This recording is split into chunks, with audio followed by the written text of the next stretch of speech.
उन्हीं का एक शेर है कि नहीं मैं वो अदा जो आशिकों की जान होती है, नहीं मैं वो अदा जो आशिकों की जान होती है, नहीं शम्मे हंसी जो महफिलों की शान होती है। मैं हूँ हालात पर लिखी हुई कोई गजल गोया, मैं हूँ हालात पर लिखी हुई कोई गजल गोया, हया शामिल न हो तो शायरी बेजान होती है, हया शामिल न हो तो शायरी बेजान होती है। आइए हिंदुस्तान के सबसे चहीते और मशहूर व मारूफ शायरा मोहतरमा लता हया जी को मैं दावत देने जा रहा हूँ। एक बार जोरदार तालियों से स्वागत कीजिए लता हया जी का।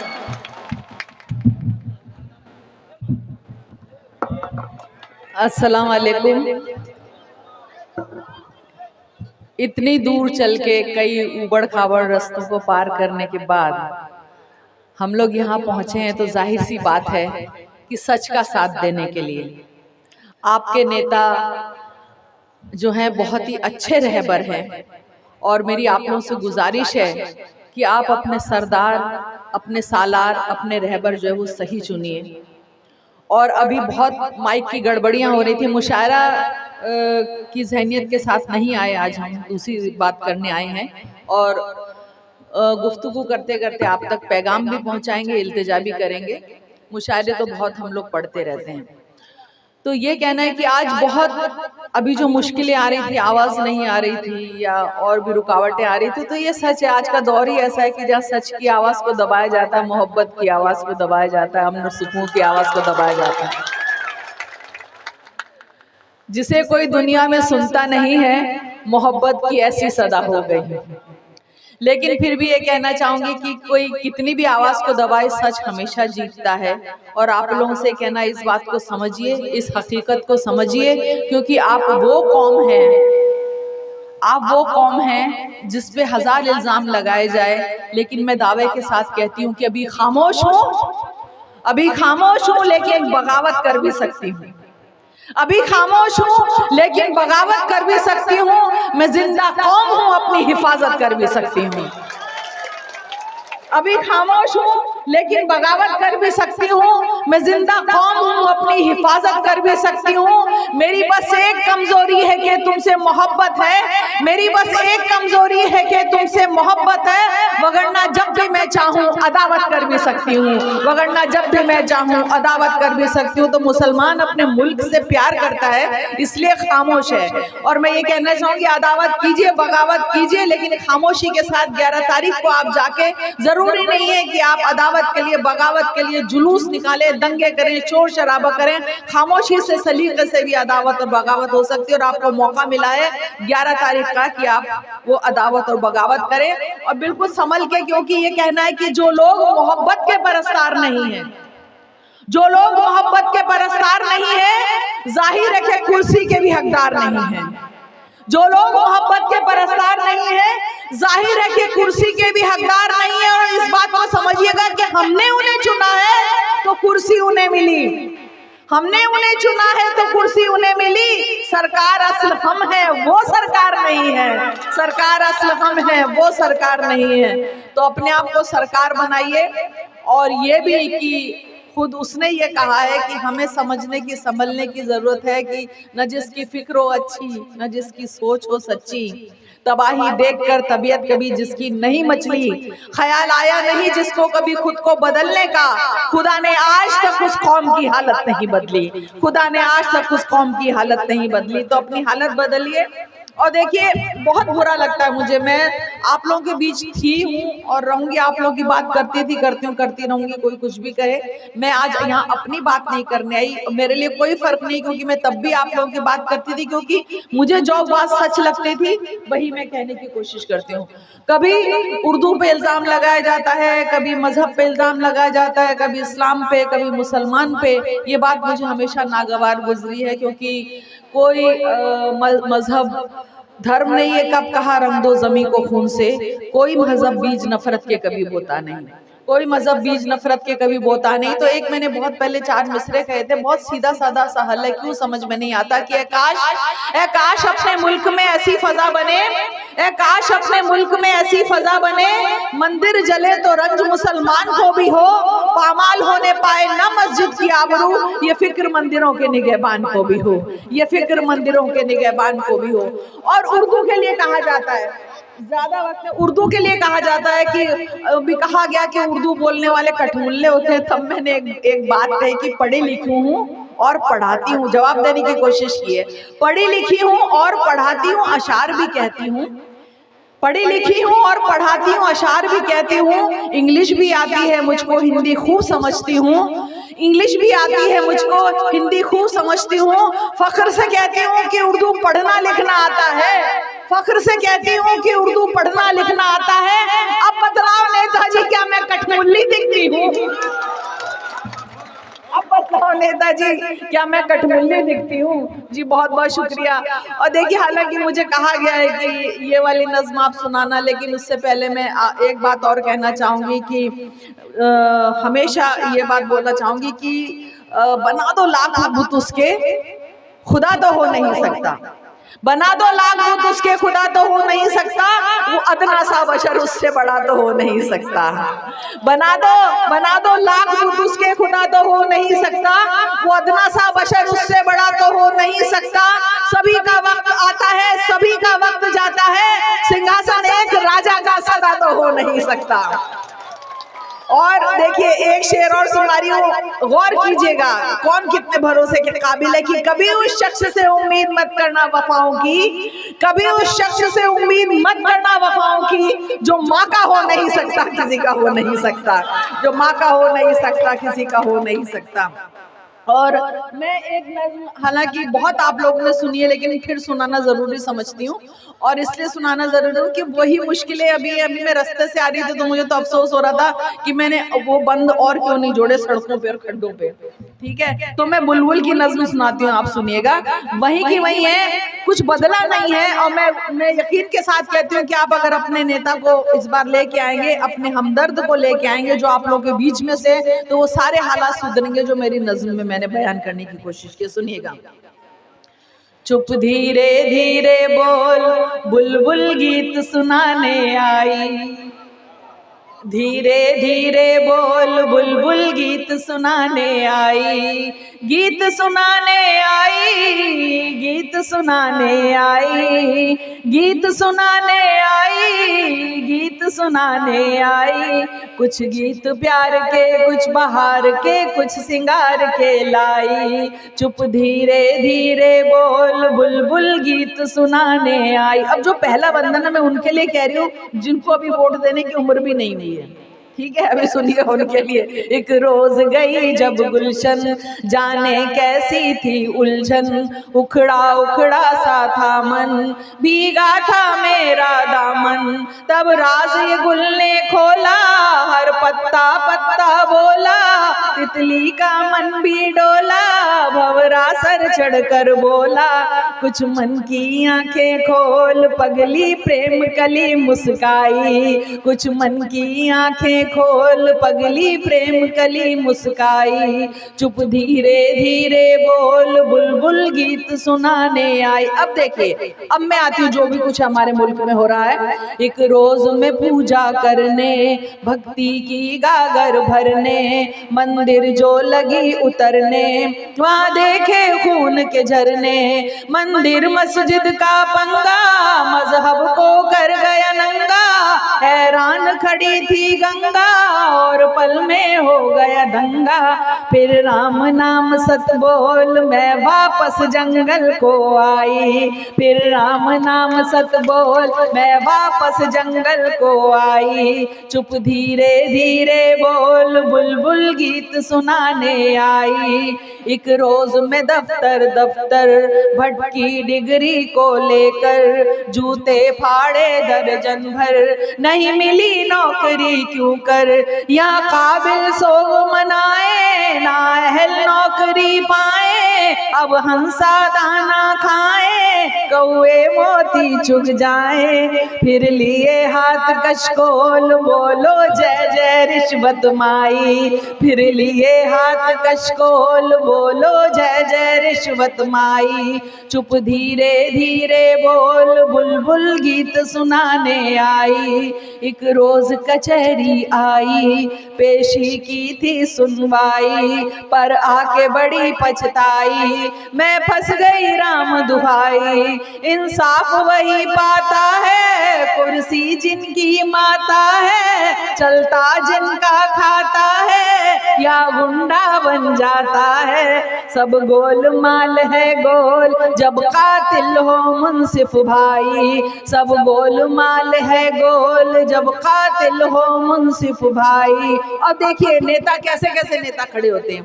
तब मैंने कहा है कि सुनिएगा कि एक रोज में नेता बनने हाँ चली इलेक्शन लड़ने, हर जुल्म सितम से अड़ने जनता की सेवा करने, पर मुझ में कमी थी थोड़ी कोई पैसा पास न कौड़ी, कोई खून किया नहीं चोरी भाई टिकट नहीं था सॉरी।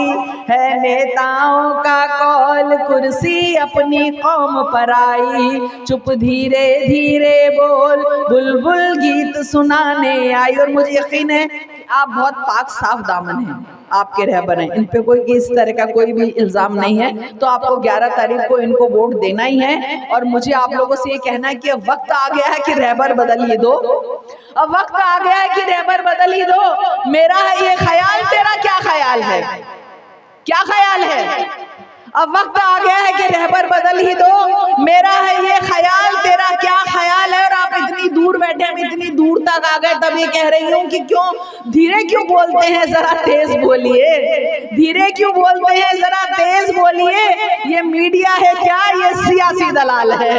ये मीडिया है क्या, ये सियासी दलाल है? ये मीडिया है क्या, ये सियासी दलाल है? और बिल्कुल मत डरिए, ये भी कहने की कोशिश कर रही हूँ कि हम कहीं तकरीर कर लें तो जिहादी बोलिए, हम कहीं तकरीर कर लें तो जिहादी बोलिए, और जरा तकरार कर लें तो फसादी बोलिए। हम जरा तकरीर कर लें तो जिहादी बोलिए, और जरा तकरार कर लें तो फसादी बोलिए। और आरक्षण पे जो इतनी तबाही कर गए, और आरक्षण पे जो इतनी तबाही कर गए, अब उन्हें भी तो जरा आतंकवादी बोलिए, अब उन्हें भी तो जरा आतंकवादी बोलिए। और 2 खतात सुना के मैं इजाजत चाहूंगी, इसी इल्तिजा के साथ कि 11 तारीख को खुशखबरी सुनने को मिलेगी। आपके मजहब पे कितना भी इल्जाम लगाया जाए, मैंने एक बात कहने की कोशिश की है कि ये कहा जाता है कि खून चीखें सनसनी मातम तबाही दहशतें, खून चीखें सनसनी मातम तबाही दहशतें। मुल्क में हथियार बारूदों का राशन आ गया, मस्जिदों में, रेल में, मंदिर में, पिक्चर हॉल में फट रहे हैं बम, समझ लो कि इलेक्शन आ गया, फट रहे हैं बम, समझ लो कि इलेक्शन आ गया।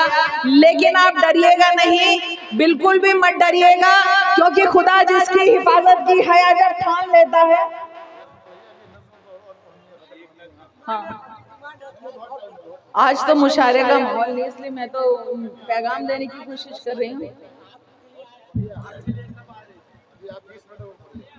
अच्छा, ठीक है, मैं बिल्कुल इसी उस पर सुनाऊंगी। क्या आप वादा करेंगे कि 11 तारीख को आप कहाँ वोट देंगे, पहले बताइए। ये वादा है, वरना ये कर्जा रहेगा आप लोगों के ऊपर, और वो कर्ज कभी जो है वो ऊपर वाला माफ नहीं करता, झूठ को भी माफ नहीं करता, ठीक है। तो ये कहने की कोशिश की है कि आप गलत लोगों को अगर आप वोट दे रहे हैं और देते आए हैं, तो आपने देखा भी है, चंद अशार समात फरमाए कि उनसे मोहब्बतों का सिला मांग रहे हो, उनसे मोहब्बतों का सिला मांग रहे हो, उनसे मोहब्बतों का सिला मांग रहे हो, एक बेवफा से हाय ये क्या मांग रहे हो, एक बेवफा से हाय ये क्या मांग रहे हो।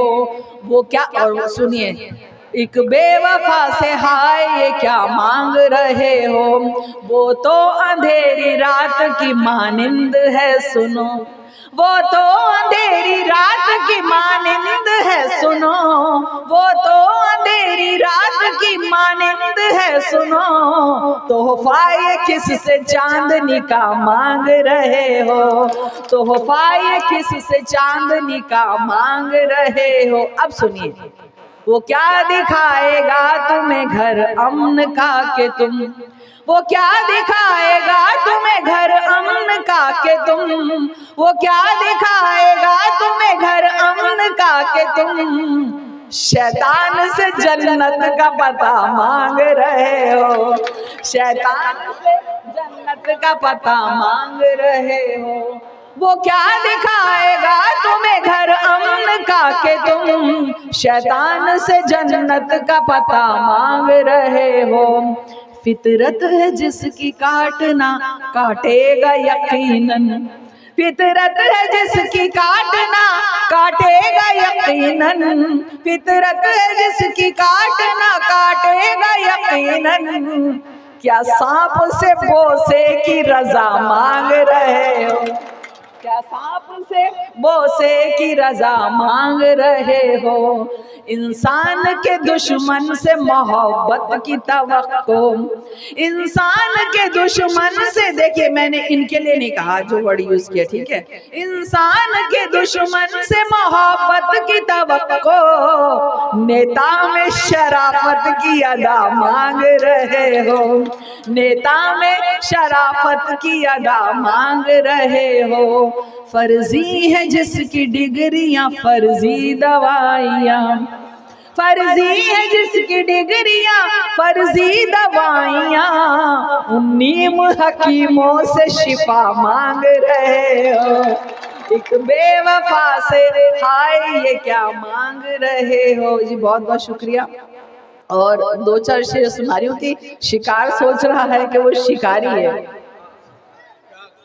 शिकार सोच रहा है कि वो शिकारी है, उसे खबर ही नहीं अब कि उसकी बारी है। शिकार सोच रहा है कि वो शिकारी है, उसे खबर ही नहीं अब कि उसकी बारी है। अमीर दोस्त हैं और शौक महंगे महंगे हैं, अमीर दोस्त हैं और शौक महंगे महंगे हैं, कि वो तो बोल रहा था कि वो भिखारी है, कि वो तो बोल रहा था कि वो भिखारी है। और जो जैसे जैसे शेर मुझे याद आता है सुनाती जा रही हूँ। यहाँ से मुझे हैदराबाद से हमारे साथ आए हैं, हम 2-3 दिन से बहुत मेहमान नवाजी की भी दाद दूँ, या जिस सलीके से ये हम लोग को हमारे साथ पेश आ रहे हैं, जैसा लेके जा रहे हैं, बड़ी हिफाजत, तो बहुत अच्छा बोलते हैं। और ये आपकी पार्टी के नेता कर सकते हैं, आपकी पार्टी के लोग ये कर सकते हैं। सुनिएगा, तो उन्होंने एक नज़्म का मुझे हुक्म दिया है, हालांकि नहीं था माहौल, लेकिन फिर भी अगर क्योंकि कहा है तो मैं सुनाने की कोशिश करती हूँ। और ये नज़्म जो है मेरे ज़ाती जो है वो अपना बयान नहीं कर रही हूँ, ये मुल्क का एक मसला भी है, ज़बानों को लेके जो झगड़ा भी है, इस नज़्म के ज़रिए कहने की कोशिश की है। यहाँ से मुझे दिया गया तो सुना रही हूँ, सुनिएगा। मैं हिंदी की वो बेटी हूँ जिसे उर्दू ने पाला है, अगर हिंदी की रोटी है तो उर्दू का निवाला है। मैं हिंदी की वो बेटी हूँ जिसे उर्दू ने पाला है, अगर हिंदी की रोटी है तो उर्दू का निवाला है। मुझे है प्यार दोनों से मगर ये भी हकीकत है, लता जब लड़खड़ाई है हया ने ही संभाला है, लता जब लड़खड़ाई है हया ने ही संभाला है। मैं जब हिंदी से मिलती हूँ तो उर्दू साथ आती है, और जब उर्दू से मिलती हूँ तो हिंदी घर बुलाती है। मुझे दोनों ही प्यारी है, मैं दोनों की दुलारी हूँ, मुझे दोनों ही प्यारी है, मैं दोनों की दुलारी हूँ। उधर हिंदी सिमाई है, इधर उर्दू सिखाला है, उधर हिंदी सिमाई है, उधर उर्दू सिखाला है। मगर जो पालता है हक जरा ज्यादा जताता है, इसी वजह में मेरा उर्दू से एक गहरा सा नाता है, मगर इसका ये मतलब तो नहीं कि मैं पराई हूँ, मगर इसका ये मतलब तो नहीं कि मैं पराई हूँ। मेरी गज़लों में हिंदी का भी कितना बोलबाला है, मेरी गज़लों। मुझे तो हिंदी उर्दू का फ़र्क आज तक समझ में ही नहीं आया, समझ में नहीं आ रहा। हम सुबह से शाम इतने शब्द बोलते हैं, कहाँ गिनने बैठेंगे क्या उर्दू है और क्या हिंदी है। लेकिन जो भी है, कुंद ज़हन लोगों का कोई जो है इलाज नहीं हो सकता। खैर, बहरहाल यहीं की बेटियां दोनों यहीं पे जन्म पाया है, सियासत ने इन्हें हिंदू और मुस्लिम क्यों बनाया है। मुझे दोनों की हालत एक सी मालूम होती है, मुझे दोनों की हालत एक सी मालूम होती है। कभी हिंदी पे बंदिश है, कभी उर्दू पे ताला है, कभी हिंदी पे बंदिश है, कभी उर्दू पे ताला है। भले अपमान हिंदी का हो या तौहीन उर्दू की, खुदा की है कसम हरगिज़ हया ये सह नहीं सकती।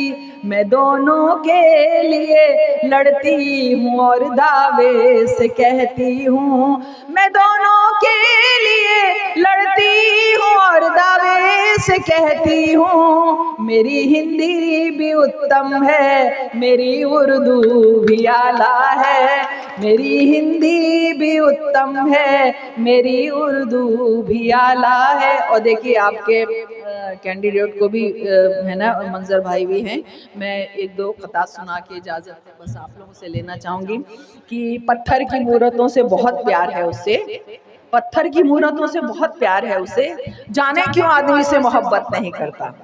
पत्थर की मूरतों से बहुत प्यार है उसे, जाने क्यों आदमी से मोहब्बत नहीं करता। और आएगा काम अहले जहां के भला वो क्या, जो अपने ही माँ बाप की इज्जत नहीं करता, जो अपने ही माँ बाप की इज्जत नहीं करता। और देखिए, मैं 4 मिसरे इस यकीन के साथ सुना रही हूँ कि यहाँ जो छोटे बच्चे बैठे ना, वो भी इस बात को समझेंगे। मेरी नज़र में लोग इस्लाम को क्या क्या बोलते हैं, आप मजहब पे मत जाइए, आप उनके फॉलोअर्स जो गलत लोग काम करते हैं, जो गलत तरीके से अपने मजहब का इस्तेमाल करते हैं, वो है गुनहगार। मजहब गुनहगार नहीं है, कोई भी धर्म गुनहगार नहीं है। मैंने जो समझा तभी कहने की कोशिश की, राम की सियासत, इस्लाम की सियासत की जो लोग एहतराम का मतलब समझ गए, जो लोग एहतराम का मतलब समझ गए, वो समझिए इस्लाम का मतलब समझ गए। जो लोग एहतराम का मतलब समझ गए तो समझिए इस्लाम का मतलब समझ गए। और एहतराम वो भी वालिदैन का तो फिर, और एहतराम वो भी वालिदैन का तो फिर, तो समझिए कि राम का मतलब समझ गए, तो समझिए कि राम का मतलब समझ गए, तो समझिए कि राम का मतलब समझ गए। और एक ये भी कहने की कोशिश की है कि बिल्कुल मत डरिएगा, 11 तारीख को बेखौफ होके वोट दीजिए कि खुदा जिसकी हिफाजत की हया जब ठान लेता है, खुदा जिसकी हिफाजत की हया जब ठान लेता है, तो फिर मकड़ी के जालों की वो चादर तान देता है। खुदा जिसकी हिफाजत की हया जब ठान लेता है, तो फिर मकड़ी के जालों की वो चादर तान देता है। अगर वो जिंदगी लिख दे समंदर राह दे देगा, अगर वो जिंदगी लिख दे समंदर राह दे देगा, अगर वो मौत लिखते हैं तो मच्छर जान लेता है, अगर वो मौत लिखते हैं तो मच्छर जान लेता है। और इस दावे के साथ मैं कहना चाहूंगी कि मुसलमान है तो दहशतगर्द हरगिज नहीं, मुसलमान है तो दहशतगर्द हो ही नहीं सकता। मुसलमान जिसका ईमान है खता हरगिज नहीं करते। और सियासत की अदा देखो कि खुद इनके इशारों पर जो है मजलूम मुंसिफ बस, जो है मशकूक मुंसिफ बस उन्हीं पर शक नहीं करते, जो है मशकूक मुंसिफ बस उन्हीं पर शक नहीं करते। तो आपसे गुजारिश है कि 11 तारीख को आप अपने ईमानदार, अपने बीच के अपने हमदर्द को, अपने हमदवा को। और मैं आपसे गुलाम साहब ये कहना चाहूँगी कि यहाँ की सड़कें बहुत ख़राब है, हम यहाँ पे आए, आप ये वादा कर लीजिए कि सड़कें बनवाएंगे, खड्डे ठीक करवा देंगे। तो 11 तारीख को आप इनके हक में वोट दीजिएगा। और इस खुशखबरी के इंतज़ार में शुक्रिया, खुदा हाफ़िज़।